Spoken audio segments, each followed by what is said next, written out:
విజయ్ అనే యువకుడు హైదరాబాద్లో ఒక ఐటీ కంపెనీలో పనిచేసేవాడు. అతను రాత్రి షిఫ్ట్ చేస్తుండడంతో ఎక్కువగా ఇంటికి అర్ధరాత్రి తర్వాతే చేరేవాడు. ఒకరోజు విజయ్ ఇంటికి 2 గంటలకి చేరుకున్నాడు. ఇంట్లో ఎవరూ లేరు. అతని రూమ్మేట్స్ ఇద్దరూ తమ గ్రామాలకు వెళ్ళిపోయారు. ఇంట్లో నిశ్శబ్దం. గాలి కూడా ఆగిపోయినట్టుగా అనిపించింది. అతను అలసిపోయి పడుకోవడానికి సిద్ధమవుతుండగా అతని ఫోన్ రింగ్ అయ్యింది. స్క్రీన్పై చూశాడు. Unknown number. ఈ టైంలో ఎవరు కాల్ చేస్తున్నారు అనుకుంటూ లిఫ్ట్ చేశాడు. హలో అన్నాడు. అక్కడి నుంచి ఒక ఆడవారి స్వరం. మందంగా, భయంకరంగా. నువ్వు ఒక్కడివే ఉన్నావు కదా. విజయ్ ఒక్కసారిగా షాక్ అయ్యాడు. ఎవరు మీరు అని అడిగాడు. అదే స్వరం మళ్ళీ. నిన్ను నేను చూస్తున్నాను. అతను వెంటనే కాల్ కట్ చేశాడు. ఏదో ఫ్రెండ్ సరదాగా చేస్తుంటాడు అని అనుకుని వదిలేశాడు. కాని 5 నిమిషాల తర్వాత మళ్లీ కాల్ వచ్చింది. ఇప్పుడు కొంచెం కోపంగా లిఫ్ట్ చేశాడు. ఎవరు మీరు? ఎందుకు ఇలా చేస్తున్నారు అన్నాడు. ఆ స్వరం. నీ వెనుక ఉన్న అద్దంలో చూడు. విజయ్ గుండె ఒక్కసారిగా గట్టిగా కొట్టుకుంది. అతను మెల్లగా వెనక్కి తిరిగి అద్దం వైపు చూశాడు. మొదట ఎవరూ కనిపించలేదు. కాని కొన్ని క్షణాల తర్వాత అద్దంలో అతని వెనుక ఒక తెల్లని చీర కట్టుకున్న అమ్మాయి నిలబడి ఉంది. విజయ్ ఒక్కసారిగా వెనక్కి తిరిగాడు. అక్కడ ఎవరూ లేరు. అతను చెమటలతో తడిసిపోయాడు. మళ్లీ ఫోన్ మోగింది. అతను కంపిస్తూ లిఫ్ట్ చేశాడు. ఇప్పుడైనా నన్ను నమ్ముతావా అని ఆ స్వరం నవ్వింది. విజయ్ వెంటనే ఇంటి బయటకు పరుగెత్తాడు. రాత్రి 2:30. వీధి మొత్తం ఖాళీగా ఉంది. అతను బయట నిలబడి శ్వాస తీసుకుంటూ ఉండగా అతని ఫోన్లో మళ్లీ కాల్ వచ్చింది. ఈసారి స్క్రీన్పై అతని పేరు కనిపించింది. విజయ్ కాలింగ్. అతను షాక్ అయ్యాడు. నేనే ఇక్కడ ఉన్నాను. మరి ఫోన్లో ఎవరు అనుకున్నాడు. కాల్ లిఫ్ట్ చేశాడు. అక్కడి నుంచి నువ్వు బయటికి వెళ్ళావు. కాని నేను ఇంకా లోపలే ఉన్నాను అని చెప్పి పెద్దగా నవ్వింది. అతను భయంతో ఫోన్ పడేసి పారిపోయాడు. మరుసటి రోజు విజయ్ తన ఫ్రెండ్స్తో కలిసి తిరిగి ఇంటికి వచ్చాడు. ఇంట్లో అన్నీ సర్దుగా ఉన్నాయి. ఏమీ జరిగినట్టు లేదు. కాని అద్దం దగ్గర గోడపై రక్తంతో రాసినట్టు ఒక మాట కనిపించింది. 2 మళ్లీ కలుద్దాం. ఆ రోజు తర్వాత ప్రతి రాత్రి 2 గంటలకు విజయ్ ఫోన్ మోగుతూనే ఉంది. అతను ఎప్పుడూ లిఫ్ట్ చేయలేదు. కాని ఒకరోజు అతని ఫోన్ స్వయంగా లిఫ్ట్ అయింది. అతను దాన్ని చూసి షాక్ అయ్యాడు. ఫోన్ అతని చేతిలో లేదు. టేబుల్ మీదే ఉంది. కాని స్పీకర్ ఆన్ అయి ఉంది. అక్కడి నుంచి అదే ఆడవారి స్వరం. ఇప్పుడైనా నాతో మాట్లాడుతావా? విజయ్ నోరు ఎండిపోయింది. అతను నెమ్మదిగా ఫోన్ దగ్గరకు వెళ్ళాడు. నువ్వెవరు అని కంగారుగా అడిగాడు. కొన్ని సెకన్లు నిశ్శబ్దం. ఆ తర్వాత ఈ ఇల్లు నా ఇల్లు. విజయ్ గుండె బలంగా కొట్టుకుంది. ఏమర్థం అన్నాడు. ఆ స్వరం నెమ్మదిగా చెప్పింది. ఇక్కడ నేను చనిపోయాను. కొన్ని సంవత్సరాల క్రితం. ఈ ఇంట్లో ఒక అమ్మాయి ఉండేది. ఆమె పేరు సంధ్య. ఆమె కూడా ఇదే రూంలో ఉండేది. ఇదే అద్దం ముందు కూర్చునేది. ఒక రాత్రి 2 గంటలకు ఆమెకి కూడా ఒక కాల్ వచ్చింది. అదేలా అన్నోన్ నంబర్. ఆమె కూడా లిఫ్ట్ చేసింది. అక్కడి నుంచి ఒక స్వరం, నిన్ను నేను చూస్తున్నాను. అప్పటినుంచి ప్రతిరోజు 2 గంటలకు కాల్స్ వచ్చేవి. మొదట సరదాగా అనుకుంది. తర్వాత భయపడింది. ఒకరోజు ఆమె అద్దంలో చూసింది. తన వెనుక ఎవరో నిలబడి ఉన్నారు. ఆమె తిరిగి చూసేసరికి ఎవరూ లేరు. కాని ఆ రాత్రి తర్వాత ఆమె ప్రవర్తన మారిపోయింది. ఎప్పుడూ భయంతో ఉండేది. మాట్లాడేది కాదు. చివరికి ఒక రాత్రి ఆమె అద్దం ముందు నిలబడి తనను తాను చూసుకుంటూ నెమ్మదిగా నవ్వింది. అప్పుడే ఆమె వెనుక నుంచి ఒక చేయి వచ్చింది. అద్దంలో మాత్రమే కనిపించింది. ఆ చేయి ఆమె మెడ పట్టుకుంది. మరుసటి రోజు ఆమె శవం ఈ రూంలో దొరికింది. కారణం తెలియలేదు. ప్రస్తుతం విజయ్ గుండె ఆగిపోయినట్టయింది. అంటే నువ్వే ఆ సంధ్య అని అడిగాడు. కొన్ని క్షణాలు నిశ్శబ్దం. ఆ తర్వాత ఆ స్వరం నవ్వింది. నేను సంధ్య కాదు. విజయ్ కాళ్ళు వణికిపోయాయి.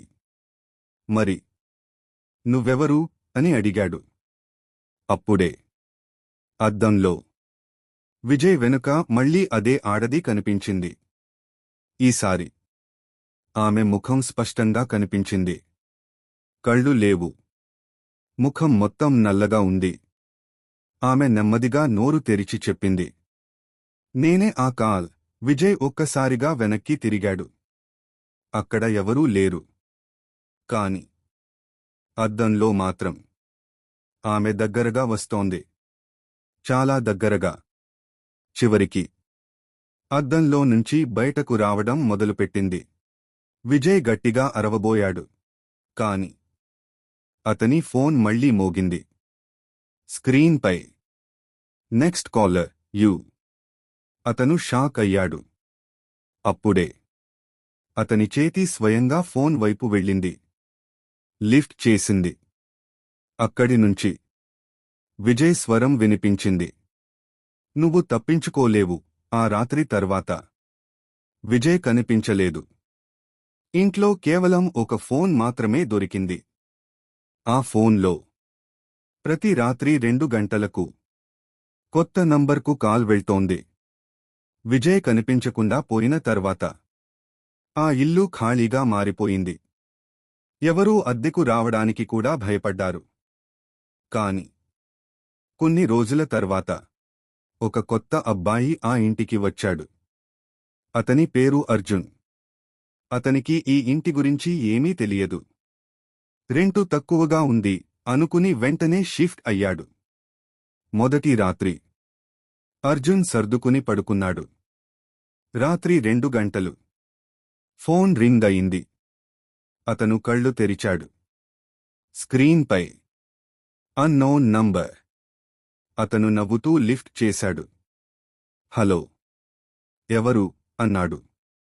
అక్కడి నుంచి ఒక గట్టిగా శ్వాస తీసుకునే శబ్దం. హా హా. అర్జున్ కొంచెం సీరియస్ అయ్యాడు. ఎవరు మీరు అన్నాడు. అప్పుడే ఒక పరిచితమైన స్వరం వినిపించింది. అర్జున్, తలుపు తీయొద్దు. అర్జున్ షాక్ అయ్యాడు. ఈ స్వరం ఎవరిది అనుకున్నాడు. మళ్ళీ అదే స్వరం. నేను విజయ్.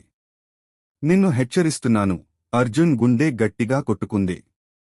నువ్వు ఎక్కడున్నావ్ అని అడిగాడు. ఫోన్లో నుంచి. నేను బయట లేను. నేను ఆ కాల్లోనే చిక్కుకుపోయాను. అర్జున్ పూర్తిగా భయపడ్డాడు. ఏమర్థం అన్నాడు. విజయ్ స్వరం. ప్రతి రాత్రి 2 గంటలకు ఈ కాల్ ఒక కొత్త వ్యక్తిని వెతుకుతుంది. నేను లిఫ్ట్ చేసిన రోజు నేను దాని లోపలికి వెళ్ళిపోయాను. ఇప్పుడు నేను ఆ కాల్లో ఒక భాగం అయ్యాను. అప్పుడే అర్జున్ వెనుక ఉన్న అద్దంలో ఒక నీడ కదిలింది. అతను నెమ్మదిగా తిరిగి చూశాడు. అదే ఆడది. తెల్లని చీర, పొడవాటి జుట్టు. ఈసారి ఆమె అర్జున్ వైపు నడుస్తోంది. అర్జున్ భయంతో ఫోన్ పడేసి తలుపు వైపు పరుగెత్తాడు. కాని తలుపు లాక్ అయిపోయింది. తెరవడానికి ఎంత ప్రయత్నించినా తెరుచుకోలేదు. ఫోన్ మళ్లీ మోగింది. అర్జున్ కంగారుగా చూశాడు. స్క్రీన్పై నెక్స్ట్ కాలర్ అర్జున్. అతని చేతులు వణికిపోయాయి. వెనుక నుంచి ఆడది దగ్గర పడుతోంది. అద్దంలో ఆమె ముఖం మరింత భయంకరంగా మారింది. విజయ్ స్వరం ఫోన్లో నుంచి వినిపించింది. లిఫ్ట్ చేయొద్దు. లేదంటే నువ్వు. అప్పుడే అర్జున్ చేతి స్వయంగా ఫోన్ వైపు వెళ్ళింది. అతను ఆపడానికి ప్రయత్నించాడు. కాని ఫోన్ లిఫ్ట్ అయింది. కొన్ని సెకన్లు. ఎటువంటి శబ్దం లేదు. ఆ తర్వాత ఫోన్లో నుంచి అర్జున్ స్వరం వినిపించింది. ఇప్పుడు నేను చూస్తున్నాను. కొన్ని రోజులకు ఆ ఇంటి బయట టు లెట్ బోర్డు మళ్లీ పెట్టారు. కొత్తవాళ్లు వచ్చారు. మళ్లీ అదే రాత్రి 2 గంటలకు ఫోన్ మోగింది. అర్జున్ కూడా ఆ కాల్లో చిక్కుకున్న తర్వాత ఆ ఇల్లు మళ్లీ ఖాళీ అయిపోయింది. కాని ఈసారి పోలీసులు వచ్చారు. ఎందుకంటే అదే ఇంట్లో వరుసగా 3 కనిపించకుండా పోయారు. దర్యాప్తు మొదలైంది. ఒక పోలీస్ ఆఫీసర్ రాఘవ్ ఈ కేస్ తీసుకున్నాడు. అతను ఇంటిని పూర్తిగా చెక్ చేశాడు. ఏమీ కనబడలేదు. కాని ఆ అద్దం మాత్రం అతని దృష్టిని ఆకర్షించింది. అద్దం ముందు నిలబడ్డప్పుడు అతనికి ఒక వింతగా అనిపించింది. అద్దంలో తన ప్రతిబింబం కాస్త ఆలస్యంగా కదులుతున్నట్టు. ఇంట్లో ఒక పాత ఫోన్ దొరికింది. అది విజయ్ది. రాఘవ్ దాన్ని ఆన్ చేశాడు. అందులో ఒకే ఒక రికార్డింగ్ ఉంది. 2M call. అతను ప్లే చేశాడు. రికార్డింగ్లో మొదట నిశ్శబ్దం. తర్వాత ఒక అమ్మాయి అరుపు. దయచేసి నన్ను వదిలేయండి. అదే సంధ్యా స్వరం. ఆ తర్వాత ఒక భయంకరమైన గట్టిగా నవ్వు. రాఘవ్ ఆ రికార్డింగ్ను మరింత జాగ్రత్తగా విన్నాడు. అందులో ఒక విషయం అతను గమనించాడు.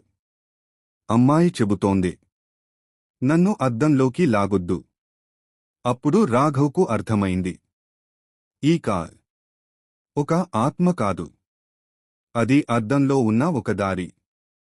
ఒక లోకం. అద్దం వెనుక నిజం. ఆ అద్దం సాధారణం కాదు. అది ఒక ద్వారం, పోర్టల్. ఎవరైనా రాత్రి 2 గంటలకు కాల్ లిఫ్ట్ చేస్తే ఆ వ్యక్తి ఆ అద్దంలోకి లాగబడతాడు. అక్కడ ఒక చీకటి లోకం ఉంది. అక్కడే సంధ్య, విజయ్, అర్జున్ అందరూ చిక్కుకుపోయారు. రాఘవ్ నిర్ణయం. ఇది ఇక్కడే ఆగాలి అని రాఘవ్ అనుకున్నాడు. ఆ రాత్రే అతను ఆ ఇంట్లోనే ఉండాలని నిర్ణయించుకున్నాడు. సమయం 1:59 AM. గడియారం నెమ్మదిగా 2కి చేరింది. ఫోన్ మోగింది. రాఘవ్ కళ్లలో ధైర్యం. అతను ఫోన్ తీసుకున్నాడు. స్క్రీన్పై లాస్ట్ కాలర్. అతను లిఫ్ట్ చేశాడు. అద్దంలో అందరూ కనిపించారు. సంధ్య, విజయ్, అర్జున్. వాళ్ళు అరిస్తున్నారు. రాఘవ్, మమ్మల్ని బయటకు తీసుకురా. అప్పుడే ఆ భయంకరమైన ఆడది కనిపించింది. ఆమె నవ్వుతూ చెప్పింది, ఇంకో ఒకరు వచ్చాడు. రాఘవ్ కోపంగా అన్నాడు, ఇది ఇక్కడితో ముగుస్తుంది. అతను దగ్గరలో ఉన్న ఒక ఇనుప రాడ్ తీసుకుని అద్దంపై గట్టిగా కొట్టాడు. అద్దం చీలిపోయింది. ఒక పెద్ద అరుపు. ఆ తర్వాత పూర్తి నిశ్శబ్దం. మరుసటి ఉదయం పోలీసులు ఇంట్లోకి వచ్చారు. అద్దం పూర్తిగా పగిలిపోయింది. కాని ఎవరూ కనిపించలేదు. రాఘవ్ కూడా కాదు. ఆ ఫోన్ మాత్రం అక్కడే ఉంది. అందులో కొత్తగా ఒక కాంటాక్ట్ కనిపించింది. రాఘవ్ కాలింగ్. ఆ రోజు నుంచి ఆ ఇంట్లో కాళ్ళు ఆగిపోయాయి. కాని కొన్నిసార్లు రాత్రి 2 గంటలకు ఎవరికి తెలియకుండా కొత్త నంబర్లకు కాల్ వెళ్తోంది. ఫ్రెండ్స్, మీకే నీ ఫోన్ ఎప్పుడైనా రాత్రి 2కి మోగితే జాగ్రత్త. ఈ కథ ఇంతటితో ముగుస్తుంది. ఈ వీడియో మీకు నచ్చినట్లయితే మన ఛానల్ను సబ్స్క్రైబ్ చేయండి.